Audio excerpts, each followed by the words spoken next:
है। ये देखिए यूपीपी प्रीवियस ईयर का पेपर है। चलिए प्रश्न है कि कश्मीर की पूर्वी सीमा है, यानी कि कश्मीर की पूर्वी सीमा कौन सी है, तो वो लद्दाख क्षेत्र है। कौन सा? लद्दाख क्षेत्र है।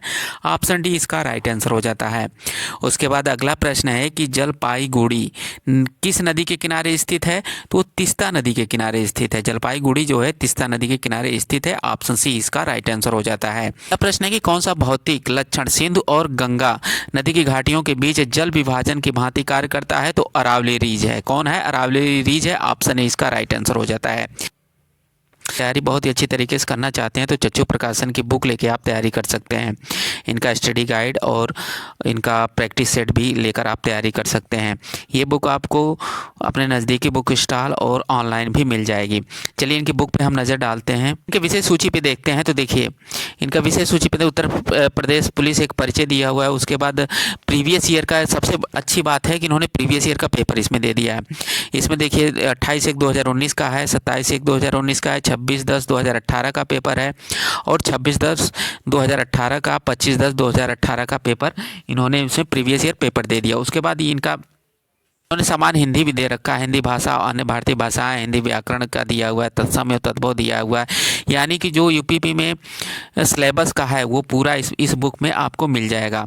उसके बाद मैथ इसका देखते हैं। सामान्य ज्ञान देखिए, सामान्य ज्ञान में आपका सामान्य ज्ञान का सिलेबस देखते हैं। सामान्य विज्ञान है, इसमें भारत इतिहास और भारत के स्वतंत्रता संग्राम है, भारतीय संविधान दिया हुआ है, भारतीय अर्थव्यवस्था संस्कृति, यानी कि आपको दूसरी किताब खरीदने की ज़रूरत नहीं है, इनकी किताब लेके आप पढ़ सकते हैं। मैथ में अगर देखते हैं, इनका मैथ में देखिए नंबर सिस्टम है, सिंप्लीफिकेशन है, दशमलव भिन्न है, लघुत्तम।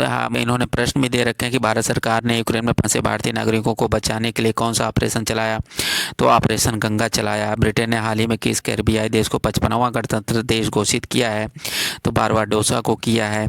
ऑप्शन ए इसका राइट आंसर हो जाता है। यानी कि ये बहुत ही अच्छी बुक है, आप इसे लेकर आप अपनी तैयारी और भी मजबूत कर सकते हैं।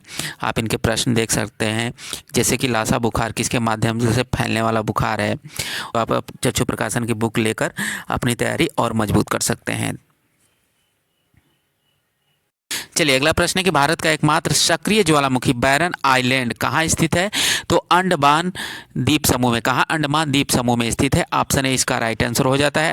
अगले प्रश्न की तरफ बढ़ते हैं। अगला प्रश्न है कि वर्तमान में विश्व के कपास निर्यातक देशों में भारत का कौन सा स्थान है, तो दूसरा स्थान है, द्वितीय स्थान है। ऑप्शन बी इसका राइट आंसर हो जाए। प्रथम स्थान कौन सा है, आपको कमेंट बॉक्स में कमेंट करके बताना है कि विश्व में कपास के निर्यात देशों में भारत का कौन सा स्थान है, तो दूसरा है। प्रथम स्थान किस देश का है, कमेंट बॉक्स में कमेंट करके जरूर बताएंगे आप।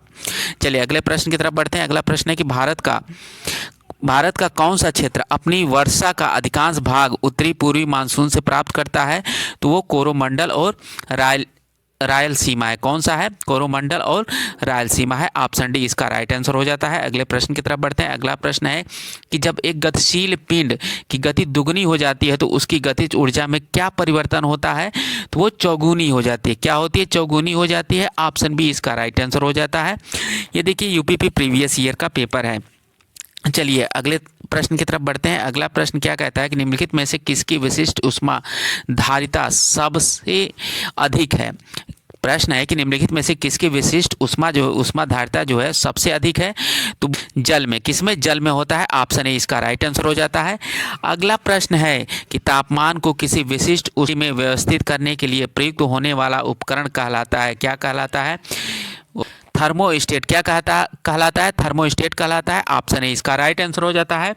मनुष्य के अगला प्रश्न है कि मनुष्य के नाखून के बने होते हैं। मनुष्य के नाखून किसके बने होते हैं, इसका आंसर आपको कमेंट बॉक्स में कमेंट करके बताना है। चलिए अगले प्रश्न की तरफ बढ़ते हैं। अगला प्रश्न है कि कौन सी धमनी मानव शरीर में ऑक्सीजन युक्त रक्त का परिवहन नहीं करती है, तो वो है पल्मोनरी आर्टरी। क्या है? पल्मोनरी आर्टरी है। ऑप्शन डी इसका राइट आंसर हो जाता है।